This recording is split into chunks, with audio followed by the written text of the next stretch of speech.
Before you listen, if you enjoy the stories and want to hear more, then please consider subscribing. Most of you listening aren't subscribed, so please take this time to subscribe. Turn on notifications so you'll never miss a story and be the first to hear. You'll also be supporting me. Thank you.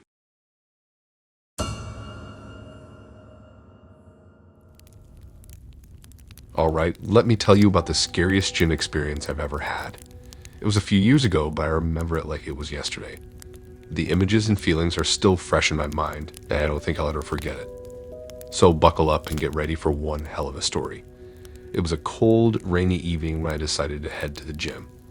My usual gym buddy was out of town, so I figured I'd just go alone and do my workout in peace. Little did I know that this would turn out to be one of the most terrifying nights of my life. The gym I went to was located in an old, somewhat rundown building that had been converted into a fitness center. It wasn't the newest or fanciest gym in town, but it had everything I needed, and the membership fees were affordable. I'd been going there for a few months and had never had any issues, so I never really thought twice about it. That night, I arrived at the gym around 9:30 p.m. It was usually pretty empty at that hour, which I liked since I could get my workout done without having to wait for equipment. I parked my car and made my way inside, greeted by the familiar smell of sweat and disinfectant. The gym was even emptier than usual, with only a few people scattered around the various workout areas. I made my way to the free weights section, put on my headphones, and started my warm-up routine. I couldn't help but notice that the gym seemed eerily quiet that night, even with my music playing. As I began my workout, I noticed that the few people who had been there when I arrived were slowly leaving one by one. Soon enough, it was just me and another guy working out at opposite sides of the gym. This didn't bother me at first, but as time went on, I started to feel scared. Every so often, I'd catch the other guy staring at me from across the gym. He had an intense, unblinking gaze that sent chills down my spine. I tried to shake it off and focus on my workout, but it was just on my mind. As I moved from one exercise to another, I noticed that the guy seemed to be following me around the gym. He wasn't doing any exercises himself, he was just watching me. I tried to ignore him, but the hairs on the back of my neck stood up each time I felt his eyes on me. After about an hour of this, I'd had enough. I decided to cut my workout short and get out of there. I quickly gathered my things and headed towards the locker room, hoping the guy wouldn't follow me. To my relief, he didn't, at least not immediately.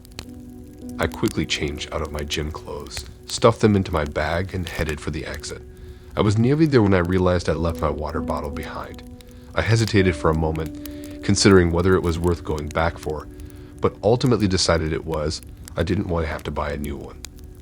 As I made my way back to the weights area, I saw the guy standing there, staring at my water bottle. He looked up as I approached, and his eyes locked onto mine with that same intense, unnerving gaze. I felt my heart rate spike, but I forced myself to walk over and pick up my water bottle. I tried to act casual, like I wasn't bothered by his presence, but inside I was screaming. Every instinct was telling me to get the hell out of there, and I knew I needed to listen. I made my way back towards the exit, doing my best to keep my cool. This time the guy followed me. He wasn't trying to hide it. He walked directly behind me, his footsteps echoing through the near-empty gym. I wanted to break into a run, but I knew that might provoke him, so I forced myself to maintain a steady pace. As I reached the door and pushed it open, a gust of cold air hit me, and the rain outside seemed to have picked up. I stepped out into the night, hoping that the guy wouldn't follow me into the parking lot. Unfortunately, that hope was short-lived. The sound of the door creaking open behind me sent a fresh wave of terror down my spine. I could hear his footsteps splashing through the puddles as he followed me. I knew I couldn't keep walking calmly. I had to make a break for it. I sprinted towards my car, fumbling for my keys as I ran. The guy's footsteps grew louder and faster, and I knew he was gaining on me. I managed to unlock my car just as he was nearly upon me, yanking the door open and throwing myself inside. As I slammed the door shut and locked it, the guy reached my car and started pounding on the driver's side window.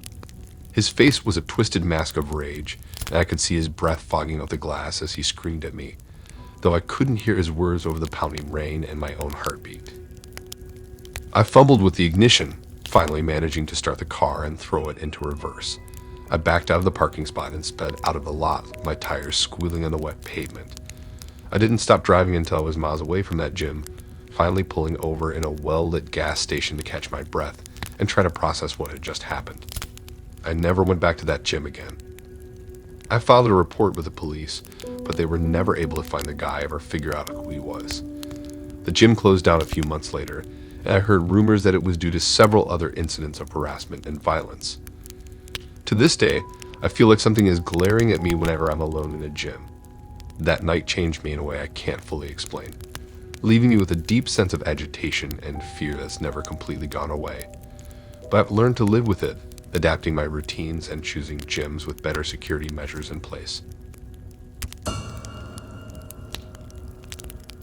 A few years back, I decided to switch up my usual workout routine and signed up for a series of early morning group training sessions.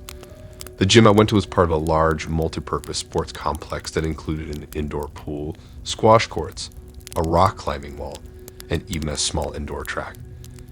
The facility was well maintained and popular among locals, but I had always stuck to the main gym area, never really exploring the other amenities.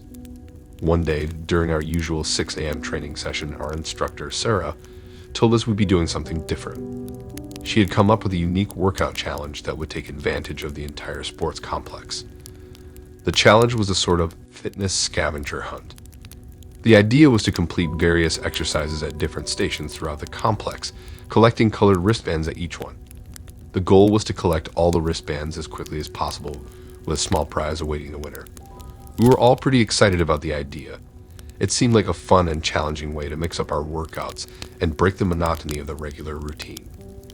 Sarah handed us a map of the complex with the locations of each station marked, along with a list of exercises we needed to perform at each one. With an enthusiastic ready, set, go, we set off on our scavenger hunt. I quickly found myself immersed in the challenge, pushing myself to complete each exercise as quickly and efficiently as possible.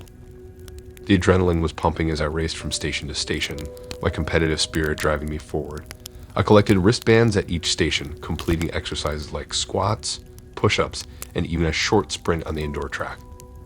The challenge was exhausting but exhilarating at the same time, and I was determined to finish strong. As I neared the end of the scavenger hunt, I made my way to the second-to-last station, located in the squash courts. The exercise there involved hitting a ball against the wall for a set number of repetitions. I completed the task and earned another wristband, leaving me with just one more station to conquer. I collected almost all of the wristbands when I made my way to the last station, located in a dimly lit corner of the indoor pool area. The exercise involved swimming several laps in the pool to earn the final wristband.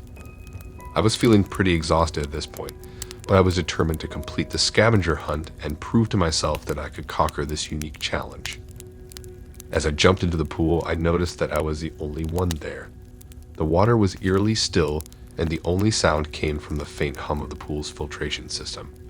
I started swimming, trying to focus on my technique and ignore the unsettling atmosphere.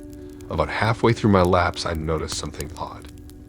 It felt like the water was getting colder, and I could see my breath in the chilly air. I tried to brush it off as my imagination, but with each passing lap, the temperature seemed to drop even more. Goosebumps formed on my skin, and I couldn't help but feel that something wasn't right. As I approached the end of my final lap, I suddenly felt a strong tug on my ankle pulling me underwater. My heart raced and I panicked, my lungs burning as I fought to resurface.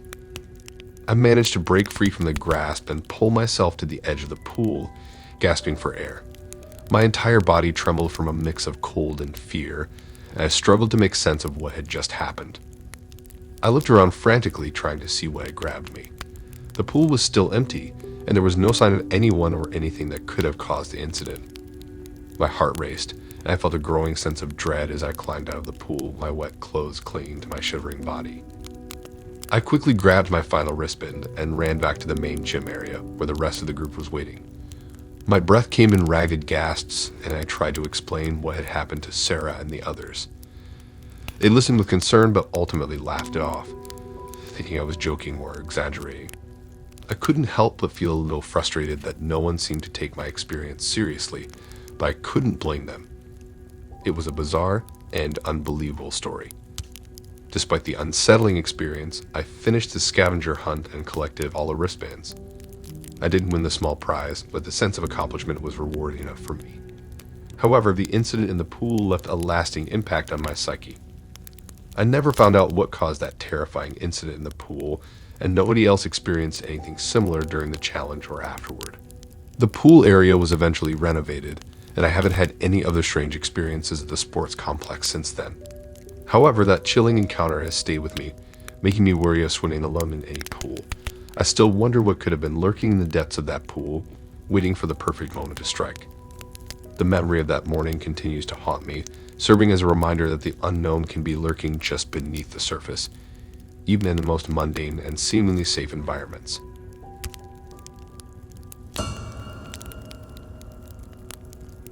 A couple of years ago, I moved to a new city for work and had to find a new gym. After a bit of research, I found a small, locally owned gym that was just a short walk from my apartment. The gym itself was a bit run down, housed in an old brick building that had clearly seen better days. But it had all the essential equipment and was affordable, so I decided to give it a try. My work schedule often required me to work late, so I usually ended up going to the gym late at night, sometimes as late as 11 p.m. I didn't mind though, as it meant the gym was usually quiet, and I could work out in peace without having to wait for equipment. One night, as I was wrapping up my workout, I noticed a door at the back of the gym that I hadn't seen before. It was partially hidden behind a row of treadmills, and I was curious to see what was behind it. I assumed it was just a storage room or something, but the door was slightly ajar, and I could see a dim light coming from inside. Curiosity piqued, I decided to take a quick peek inside before heading home. As I opened the door, I was met with a flight of old wooden stairs leading down to what appeared to be a basement. The air was musty, and the only light came from a single bare bulb hanging from the ceiling. I hesitated for a moment, but then decided to venture down the stairs, thinking it might be a hidden part of the gym with more equipment. As I reached the bottom of the stairs, I found myself in a narrow hallway lined with old, peeling wallpaper. The atmosphere was creepy, and I had the impression that I shouldn't be there. But curiosity got the better of me, and I continued down the hallway, trying to be as quiet as possible. I came across a closed door with a small, dusty window in it. I carefully wiped away the dust and peered inside. What I saw made my heart skip a beat. The room was filled with old, rusty gym equipment, some of it dating back decades. It looked like a forgotten, abandoned part of the gym that hadn't been used in years. There were cobwebs everywhere, and the air felt heavy and oppressive. As I continued to explore, I discovered more rooms like this, each one more unsettling than the last. It felt like I had stumbled upon a secret, hidden world beneath the gym that time had forgotten. I was both fascinated and frightened, unable to pull myself away from the eerie scene. Suddenly, I heard a creaking sound coming from the far end of the hallway. My heart raced as I strained my ears to listen, trying to determine if it was just the old building settling or something more sinister. The creaking sound continued, growing louder and more deliberate. It was then that I realized it sounded like footsteps, slow, heavy footsteps echoing through the dimly lit hallway. A surge of fear ran through me, and I knew I had to get out of there as quickly as possible. I turned and hurried back down the hallway, my heart pounding in my chest, the sound of the footsteps growing closer behind me. I couldn't help but imagine somewhere something lurking in the shadows, watching me as I frantically tried to escape. I finally reached the staircase and raced up the steps, my legs getting like jelly from the combination of my workout and the adrenaline pumping through my veins. As I reached the top, I slammed the door behind me, praying that whatever had been down there wouldn't follow me. I grabbed my belongings from the locker room, not even bothering to change out of my sweaty gym clothes. I just wanted to get out of that building as fast as possible. As I left the gym, I could still feel the weight of the basement's oppressive atmosphere lingering, as if it had seeped into my very being. I couldn't sleep that night, my mind racing with thoughts of what I had experienced in that creepy basement. It felt like something had been down there with me, something that didn't want to be discovered. The next day, I went back to the gym during daylight hours, hoping to confront the owner about what I had found. But when I arrived, the gym was locked up, and a notice on the door stated that it had been closed indefinitely due to unforeseen circumstances.